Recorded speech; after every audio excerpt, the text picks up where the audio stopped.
जब बात होती है हेल्थ की तो वर्कआउट्स के अलावा फिट रहने का सबसे भरोसेमंद फॉर्मूला है दौड़। मैराथन रेस में दौड़ते ऐसे सैकड़ों धावकों और उनकी तरह फिट बनने की चाह भला किसे नहीं होती।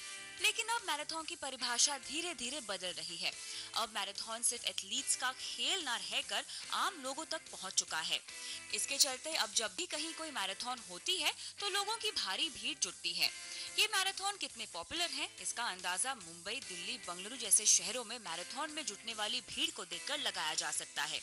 क्योंकि इन मैराथन में भाग लेने के लिए ना तो आपको एथलीट होने की जरूरत है और ना ही ओलंपिक में भाग लेने की जरूरत है, तो सिर्फ उस जज्बे की जिसके बूते आम लोग प्रोफेशनल एथलीट्स के साथ दौड़ने उतर जाते हैं।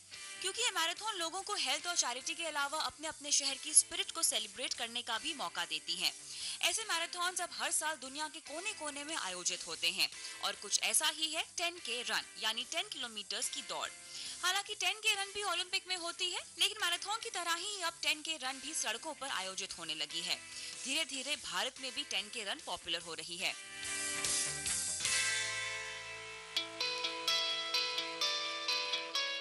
भविष्य का शहर नोएडा होस्ट करने जा रहा है एक ऐसा इवेंट जिसका मौका दुनिया के कुछ गिने चुने शहरों को ही मिलता है। नोएडा में होने जा रहा है 10K रन, जो कि एक साझा प्रयास है सुपरटेक और नेटवर्क 18 का। 10K रन यानी 10,000 मीटर की ऐसी रेस जिसमें भाग लेंगे नोएडा के आम और खास लोग। 24 जून को होने वाली इस रेस में शामिल हजारों लोग सेलिब्रेट करेंगे नोएडा की स्पिरिट को। बहुत अच्छा इनिशिएटिव है जो नेटवर्क 18 ने किया है। इस इनिशिएटिव से लोगों में अवेयरनेस बढ़ेगा कि रनिंग क्यों इम्पोर्टेंट है, फिटनेस किस तरह इम्पोर्टेंट है। दूसरी ओर आपके अलग अलग जो लोग होते हैं सोसाइटी के, स्टूडेंट्स हैं, हाउसवाइफ्स हैं, कॉर्पोरेट्स हैं, इन सबको अब एक साथ लेके आ रहे हैं, तो एक कम्युनिटी बिल्डिंग एक्सरसाइज भी हो जाती है। People are taking will take the good interest into the running, and I think the people will come together with this initiative. लेकिन इससे पहले आइए आपको रूबरू करवाते हैं भविष्य के शहर नोएडा से।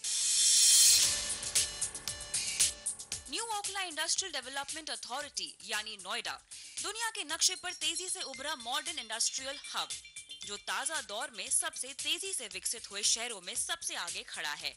मॉडर्न एज टेक्नोलॉजी से बनी आलिशान और ऊंची ऊंची इमारतों का शहर नोएडा, बड़ी बड़ी मल्टीनेशनल कंपनियों का भारतीय घर नोएडा, पूरे एशिया में सबसे तेजी से विकसित हुआ मॉडर्न इंडस्ट्रियल हब नोएडा, वो शहर जिसने लिखी है अपने विकास के बूते तरक्की की एक नई कहानी। नोएडा बसा है उत्तर प्रदेश के गौतम बुद्ध नगर जिले में। 37 साल पहले 1975 में इंडस्ट्रियल एरिया डेवलपमेंट एक्ट के तहत नोएडा की नींव रखी गई।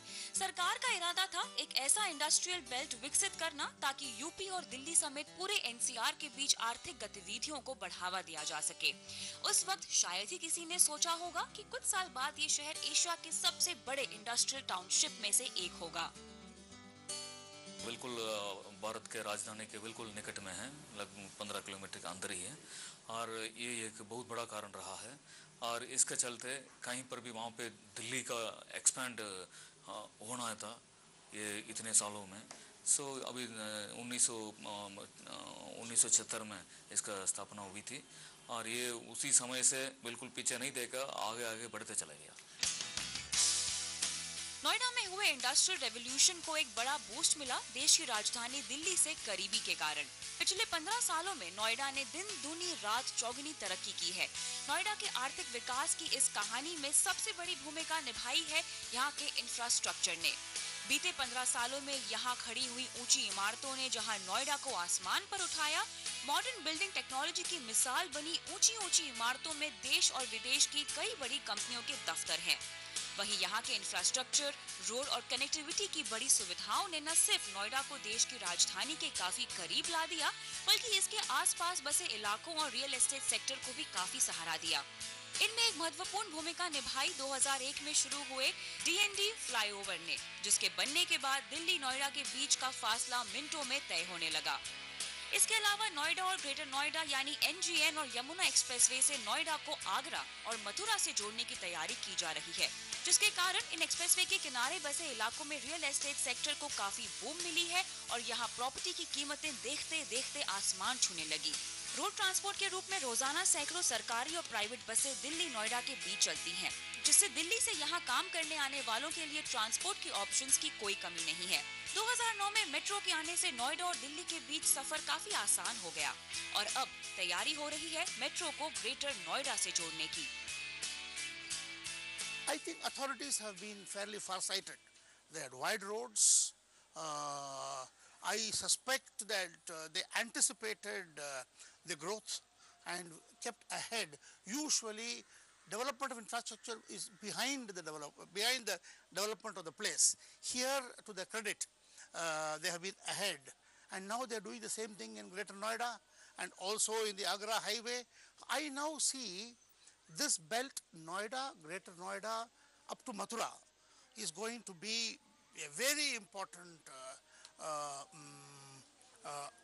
urban, rural, industrial, residential agglomeration in the future. Metro से कनेक्टिविटी है, हर वक्त मेट्रो मिल जाती है और मोस्टली नोएडा के मेट्रो स्टेशन बीच में ही है, तो कोई प्रॉब्लम भी नहीं होती और डीएनडी की वजह से तो काफ़ी इजी हो गया, काफ़ी सारा ट्रैफिक जाने के लिए कोई प्रॉब्लम भी नहीं होती है। मेट्रो के आने से बहुत कन्वीनियंट हो गया, कहीं भी जाना आना थोड़ा आराम भी हो गया। When I came to Noida, metro had not started, so one year into my job, the metro started. So I myself felt a lot of ease and in transporting to Delhi and all.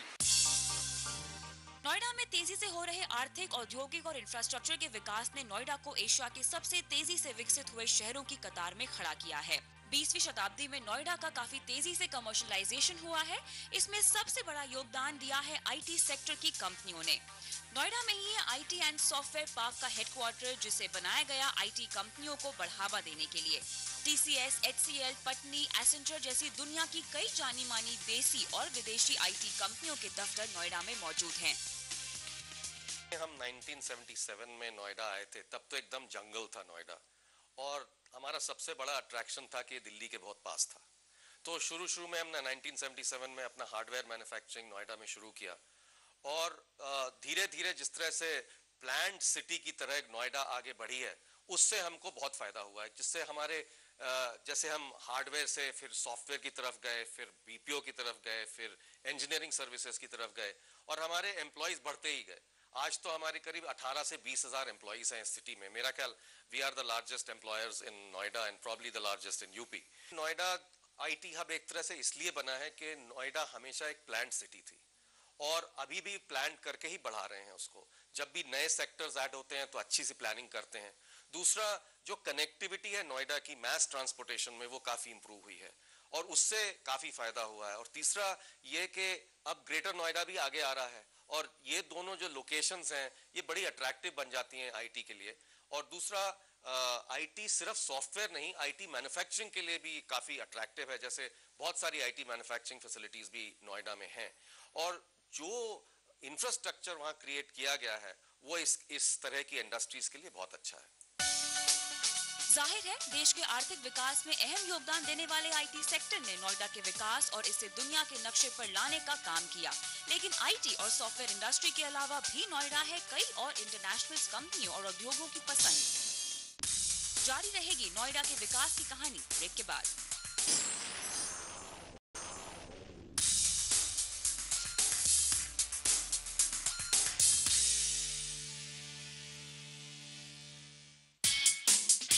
Noida को बड़े industrial hub के रूप में स्थापित करने का श्रेय जाता है यहाँ की प्रो इंडस्ट्रियल पॉलिसी को, जिसके तहत नोएडा बना स्पेशल इकोनॉमिक जोन।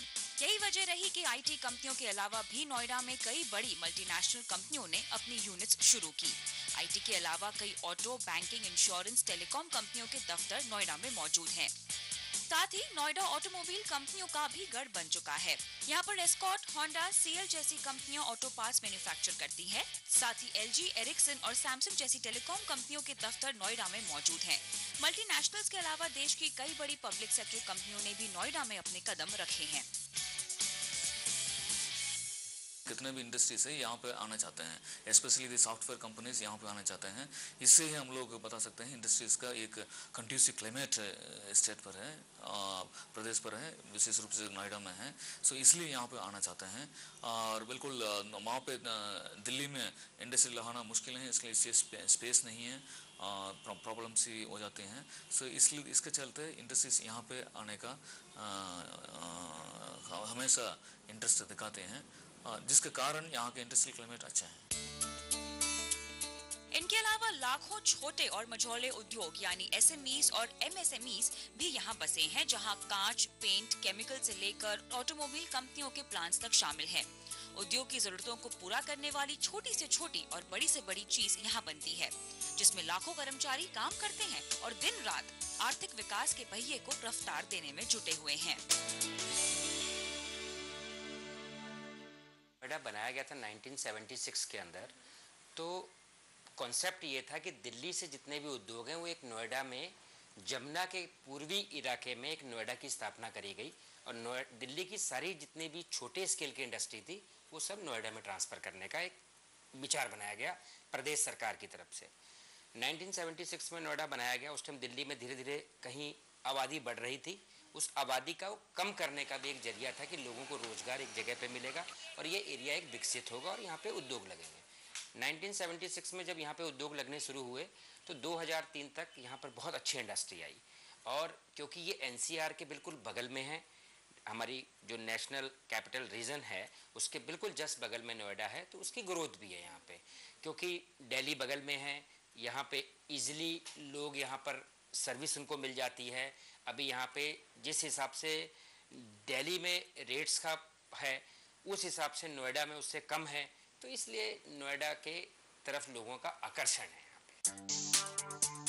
तेज औद्योगिक गतिविधियां, प्लान्ड इंफ्रास्ट्रक्चर डेवलपमेंट और आर्थिक विकास ने नोएडा को आज उत्तर प्रदेश ही नहीं बल्कि देश भर में एक मॉडल सिटी के रूप में खड़ा कर दिया है। सरकार के लिए ये इलाका अब टैक्स के जरिए होने वाली आय का एक बहुत बड़ा जरिया बन चुका है, जिसे उत्तर प्रदेश सरकार अब राज्य के दूसरे हिस्सों में भी लागू करने की योजना पर काम कर रही है। प्रोग्राम के अगले हिस्से में बात करेंगे नोएडा में मीडिया और शैक्षणिक सुविधाओं की, जो कि नोएडा को एक बोनस पैकेज बनाती हैं।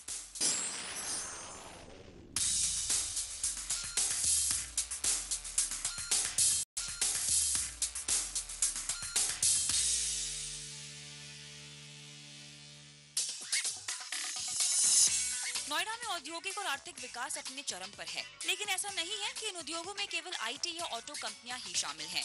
अपनी IT पावर के साथ साथ नोएडा मीडिया हब के तौर पर भी जाना जाता है। देश में जैसे जैसे मीडिया इंडस्ट्री का विकास हुआ, वैसे वैसे फिल्म सिटी भी विकसित होती चली गई। देश की राजनीतिक राजधानी दिल्ली से करीब होने के कारण आज देश के ज्यादातर बड़े मीडिया हाउस और न्यूज चैनल्स का हेडक्वार्टर नोएडा में है। तकरीबन 100 एकड़ इलाके में फैली फिल्म सिटी 1987 में बनाई गई। नोएडा के विकास के साथ फिल्म सिटी ने भी अपने कदम बढ़ाए। यहाँ करीब 25 एकड़ जगह में इंडोर स्टूडियो है। यहाँ कई टीवी सीरियल्स और स्थानीय भाषाओं की फिल्में भी शूट की जाती हैं। एक ही जगह पर इतने बड़े पैमाने पर होने वाले शूट्स और मीडिया हाउस के जमावड़े ने नोएडा को अंतर्राष्ट्रीय स्तर पर बतौर मीडिया हब का भी दर्जा दिलाया है। When this whole project started, there were only a very few studios. Ours was the first one to come up. The television work that was there in Delhi was only Doordarshan. However, around 94, the satellite channels, when they came to the fore, the whole film city had a different perspective. Everything moved forward towards this becoming a hub for non-fiction programs, game shows, talk shows, whatever you may ask for. So over the years, yes, we have done a lot of work which is for television, and even as on date, there are no studios in Delhi.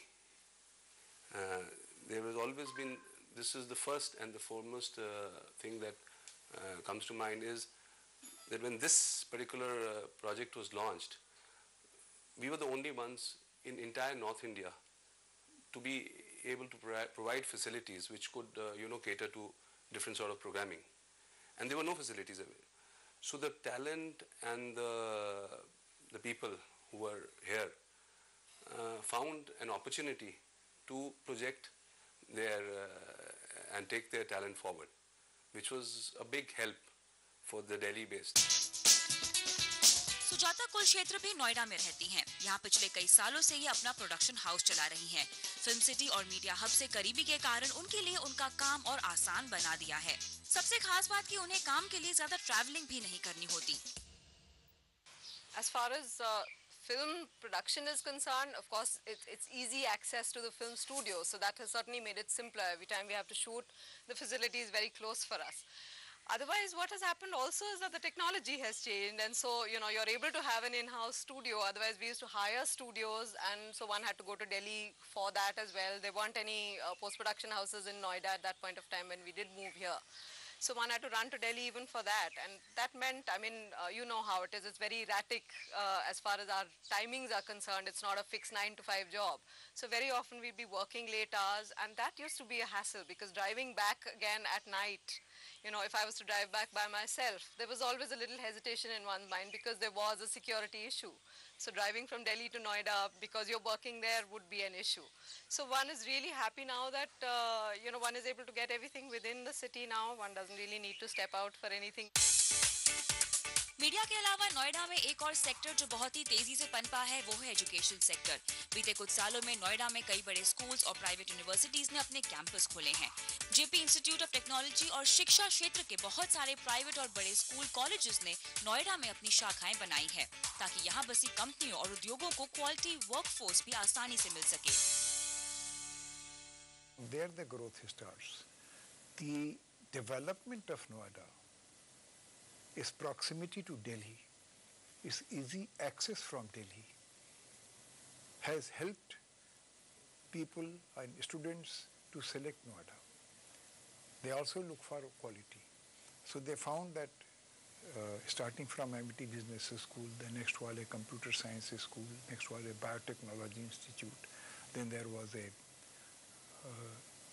IT Institute, and like this it went on almost every 1 or 2 years. Growth story has been trying to focus on the future requirements by seeing the trend, global trends, and see that we build it up. कहते हैं कि विकास की एक कीमत होती है और इसकी सबसे बड़ी मार किसी शहर या राज्य के पर्यावरण और वहाँ रहने वालों की हेल्थ पर पड़ती है। नोएडा ने जितनी तेजी से तरक्की की है वो वाकई हैरत में डालने वाली है, लेकिन ऐसा बिल्कुल नहीं है कि तरक्की के इस सफर में नोएडा में पर्यावरण और उससे जुड़े पहलुओं को नजरअंदाज किया गया है, बल्कि इसके लिए भी जगह बनाई गई है और उसे सुनियोजित ढंग से अंजाम दिया गया। अगले एपिसोड में हम डालेंगे नजर नोएडा की तरक्की से जुड़े कई और पहलुओं पर जो नोएडा को बनाते हैं फ्यूचर सिटी ऑफ इंडिया।